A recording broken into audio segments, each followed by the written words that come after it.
माझा काही संबंध, मी तुमच्या घरातल्या लग्नाला आलो आणि फोटो काढला आणि काही वेगळं झालं तर त्यात माझा काय दोष आहे? मी तिथं लोकांना असं म्हणलं की बाबा असं जर माझ्यावर एलिगेशन येत असतील तर मी कुणाच्या लग्नाला जायचा प्रश्नच येणार नाही, मी लग्नाला नाही जाणार. मी लग्नाला नाही जाणार, त्याच्यानंतर समोरची लोक असली त्याला माझा काय दोष आहे? त्यानंतर आपण पण हसला. एक मिनिट असू द्या ना, मग दोष माझा नसताना तुम्ही मला का दोषी धरताय? लागेल त्यांनी ताबडतोब कसलाही विचार न करता ती सगळी मदत करा. त्याच्यातले बहुतेक सगळे अटक होते, परंतु दोघं अटक नव्हते. त्यांनी 3 टीम सोडलेल्या होत्या. काल पुन्हा मी सकाळी चौबेला सांगितलं की अजून टीम वाढवा, पण ह्यांना अजिबात सोडता कामा नये. ताबडतोब अटक करून यांना जे काही आता नवीन आपण काही कायदे केलेले आहेत, जुने कायदे आहेत, ह्या सगळी कलमं लावून यांचे जे कोणी ह्याच्यात दोषी असतील त्यांच्यावर कारवाई झाली पाहिजे. मी काल ज्या मुलीच्या दुःखद घटना घडलेली आहे तिच्या वडिलांशी पण बोललो.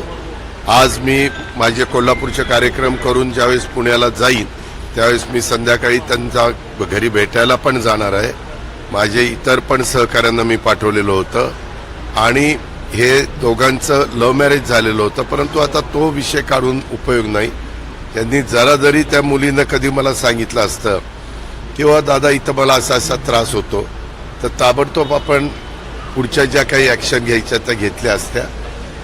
पण जे काही त्यांच्या वडिलांनी त्यांच्या नातेवाईकांनी इच्छा प्रदर्शित केलेली आहे, ह्याच्यात राज्याचे प्रमुख गृहमंत्री या नात्याने मुख्यमंत्र्यांनी लक्ष घातलेलं आहे, मी तिथला पालकमंत्री या नात्याने लक्ष घातलेलं आहे आणि या संपूर्ण जे कोणी दोषी असतील हगवणे परिवारातले त्यांच्यावर अतिशय कडक कारवाई केली जाणार आहे. त्यांना कुठल्याही पद्धतीनं त्यामध्ये कुठली कमतरता ठेवली जाणार नाही अशा पद्धतीची काळजी पोलीस खातं घेत आहे, आम्ही सगळेच घेतोय आणि मी पूर्णपणे कसपटे परिवाराच्या बरोबर त्याच्यामध्ये आहे.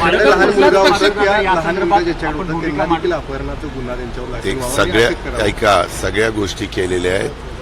2-3 दिवस तो मुलगा आई नसल्यामुळे रडत होता. काल मात्र तो आजीच्या कुशीमध्ये छानपणे झोपला आणि एकंदरीत मी आज आता काल फोनवर बोललोय, मी त्यांना सगळं काही सांगितलं. ते म्हणले दादा तुम्ही म्हणजे त्यांना लग्नातल्या सगळ्या गोष्टी आठवल्या.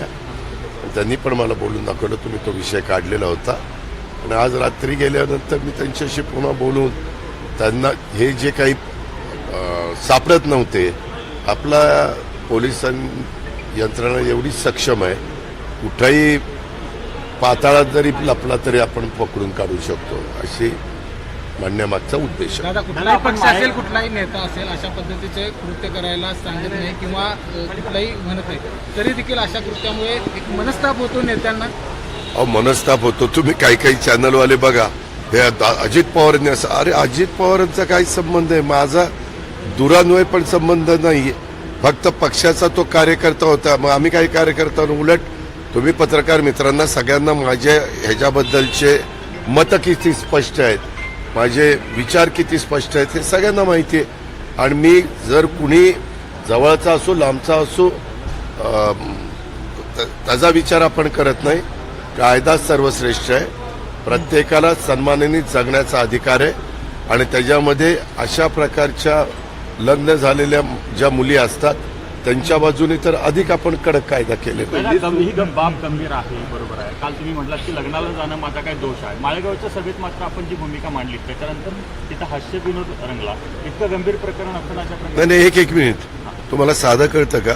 मी भाषणात काय बोललो की अँकर लोक आणि मीडियाची लोक मी लग्नाला गेलो म्हणून माझा फोटो दाखवतात. दाखवले ना का नाही दाखवले? हा, माझा काही संबंध, मी तुमच्या घरातल्या लग्नाला आलो आणि फोटो काढला आणि काही वेगळं झालं तर त्यात माझा काय दोष आहे? मी तिथं लोकांना असं म्हणलं की बाबा असं जर माझ्यावर एलिगेशन येत असतील तर मी कुणाच्या लग्नाला जायचा प्रश्नच येणार नाही, मी लग्नाला नाही जाणार. मी लग्नाला नाही जाणार, त्याच्यानंतर समोरची लोक असली त्याला माझा काय दोष आहे? त्यानंतर आपण पण हसला. एक मिनिट असू द्या ना, मग दोष माझा नसताना तुम्ही मला का दोषी धरताय? दोष आहे का माझा? ज्यांच्या घरातल्या मुलीचं हे झालंय, कसपटेंच्या वडिलांना विचारलं की अजित पवार कशा विचारायचे आहेत आणि काय, आणि काल ते माझ्याशीच बोलले. तुम्हाला काय आहे, अजित पवारांच्या शिवाय उद्योग नाहीये. काही माझा कुठलाही संबंध नसताना, एक मिनिट, अनेक हजारो कार्यकर्त्यांच्या लग्नाला तुम्ही उपस्थित राहता, त्याच्याबद्दल कोणाचा आक्षेप नाहीये. अहो, कसपटेंच्या मुलीचं दुःखद घटना घडली, त्याला माझा काय दोष आहे एक मला सांगा ना. तुम्ही अनेक चॅनलवाले, तुमचा पण दाखवतं काय नाही मला माहित नाही, पण अनेक चॅनलवाले दाखवतात, माझा काय संबंध आहे? मी त्या तशा पद्धतीनं कृत्य करायला सांगितलं. ती जी मंडळी आज पकडलेली आहे ती सगळी तळेगावमध्ये एका हॉटेलमध्ये बिर्याणी खात असताना जे काही असतील, पोलिसांचं फेल्युअर म्हणायचं जात आहे. एक मिनिट, कालच मी पुन्हा सांगितलं, तुम्ही काय करता मीडिया, काल सांगितलेलं होतं की कुठेही असतील तर त्यांना पकडलं जाईल आणि यंत्रणा वाढवली जाईल. आपण काय ते तुमचं 3 टीम होत्या, त्या टीम दुप्पट करण्याच्या देखील आपण सूचना दिलेल्या होत्या. आणि ह्या संदर्भामध्ये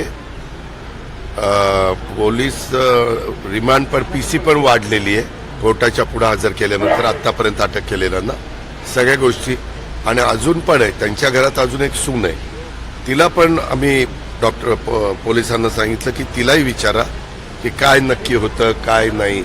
आणि आज मी तर कसपटेंच्या परिवाराला भेटणारच आहे, त्यावेळेस मी त्यांच्याकडनं सगळं म्हणजे फोनवर काही मला डिटेल बोलता आलं नाही, परंतु जरा वेळ देऊन अजून मोकळेपणाने वडील जसं बोलले तसे वडिलांच्या मिसेस, त्यांचे इतर नातेवाईक, कसपटे परिवारातले ते पण मला सांगतील.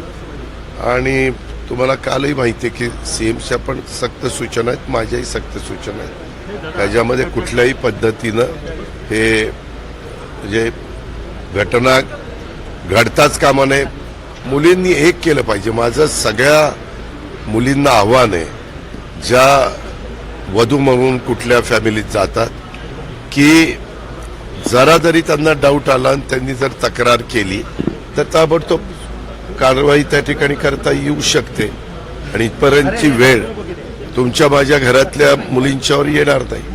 खरं तर त्या मुलगीला तक्रार केली होती, मात्र पोलिसांनी